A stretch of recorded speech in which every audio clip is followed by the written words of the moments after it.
alcohol and the voice. I haven't used this space to speak in depth to this subject, more so in my own creative practice and my own artistic practice, which is kind of live performance based and connected to popular music industry space.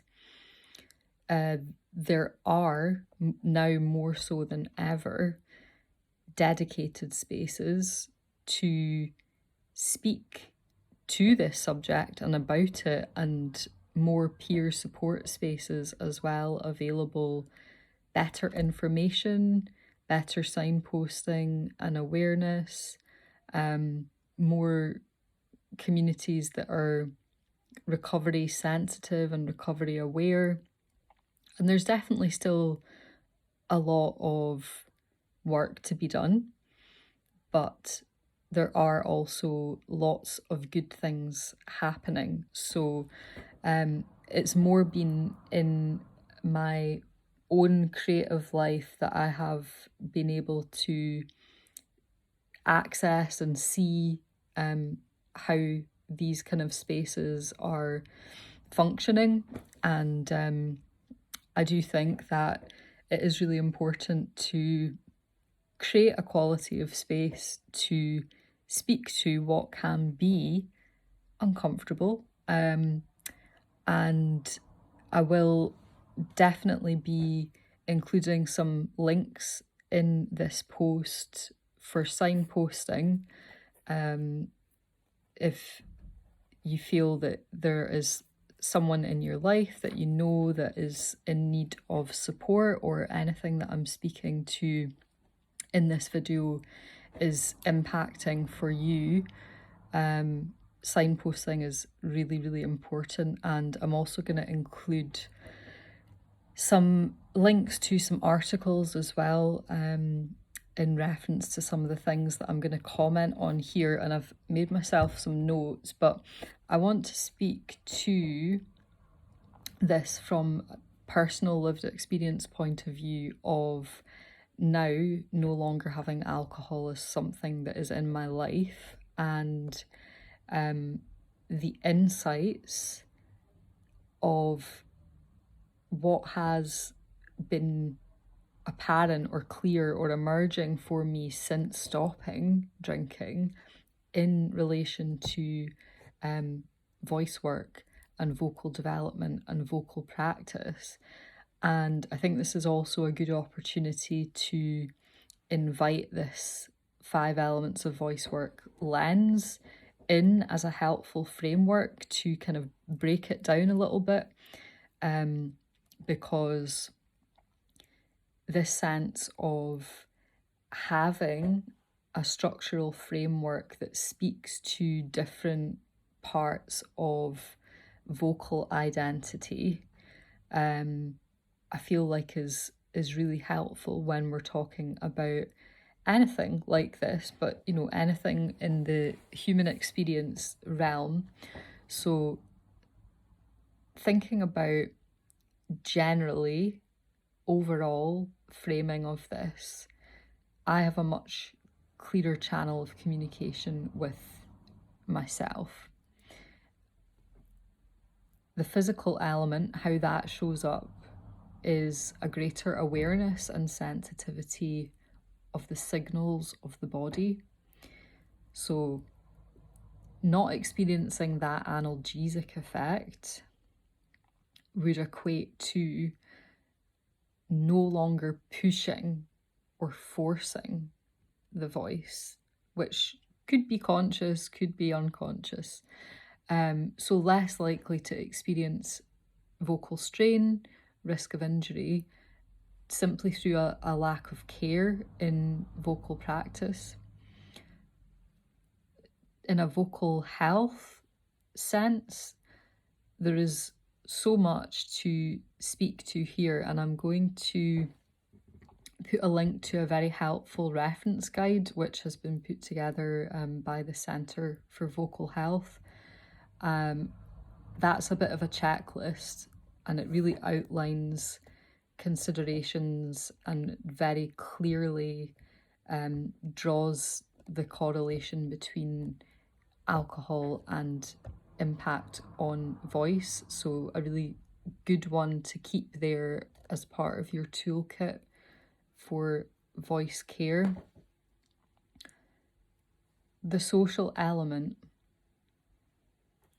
less performative, and when I say performative, I mean in the sense of trying to impress, because alcohol does lower inhibitions and it can create false fuel for confidence. And this can actually be the very barrier that prevents you from, first and foremost, checking in with your own energy in a conscientious way, assessing, what am I trying or intending to express? Which subsequently leads to other questions about, do I have capacity for that? Is there anything I need to do to prepare or facilitate that expression? And this comes back to voice use and voice care and injury prevention as well. A spiritual element point of view, I have greater trust and a sense of groundedness and stability in myself. My measures for that are personally related to my own spiritual practice and what I explore in ritual and ceremony, and that will look very different to someone else who's coming from their own personal point of view as to what that means for them and how they make meaning and what they feel connected to in their life. But things that are noticeable for me are temperamental qualities, states of being, ability to connect more clearly and easily with a sense of peace. And that for me is really important, and it's quite a big thing and a positive outcome as a result of this. The emotional element, we're talking about greater capacity for emotional regulation with a quality of consistency attached to that. So there is now a clear reference point for my baseline. So emotional landscape moves and shifts with the day, with experiences, but there's something that feels reliable to consult and to kind of check a mark against if there's any deviation from that. And there's something very stabilizing about that. And just a note that alcohol affects hormonal balance. It is also a depressant. Those are just things to be aware of because they are all things that can affect our mood. The psychological element, so most noticeably, clearer thoughts, more easily able to access reflection through self-inquiry and address things like self-doubt or challenges with confidence with a curiosity to explore them rather than disconnecting from them. And this is where it is important to mention the risks that come with alcohol misuse, because if we are navigating that with a desire to block or mask or shut out, there is increased risk for our psychological landscape, where it starts to become muddy. So greater clarity overall is a theme kind of running through everything. Greater trust, greater capacity, greater awareness, greater sensitivity, greater authenticity. And these are all things that are important if we're thinking about communication, creative expression, social connection, and sharing with others, to have this sense of improved connection to self from a kind of foundational perspective, can subsequently create shifts and changes in our relational way of expressing as well.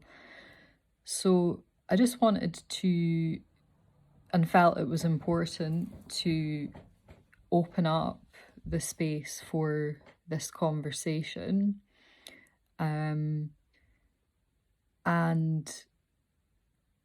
that it is really important that we do make room for lived experience, perspectives, and voices to feel, yes, actually, I can add something to this dialogue.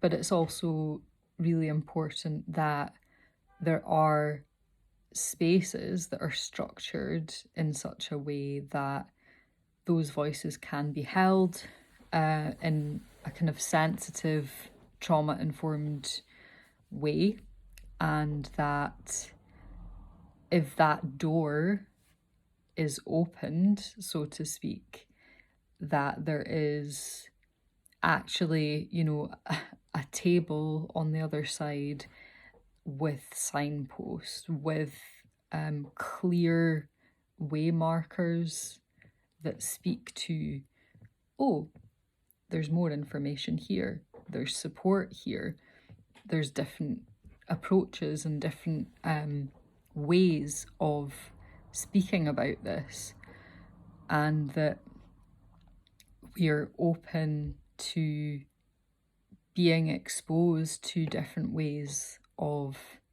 speaking about this, because it's likely that we all know at least one person or have encountered one person in our lives that maybe could really benefit from being aware about the support that is out there.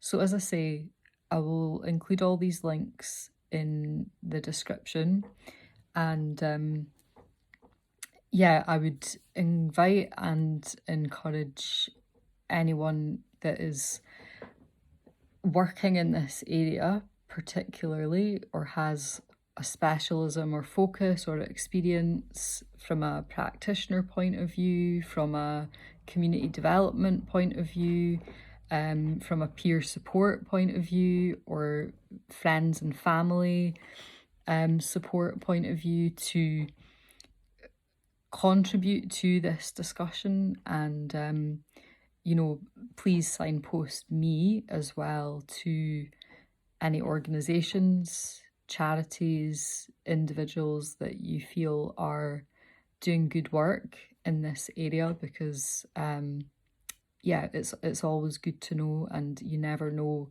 when that contact might be something useful for someone else as well. So please do feel free to include those and tag people in the post below. And yeah, if any of this is resonating for you, or if you've got anything that you want to share, then I would love to hear where you are coming from. Your voice is welcome here.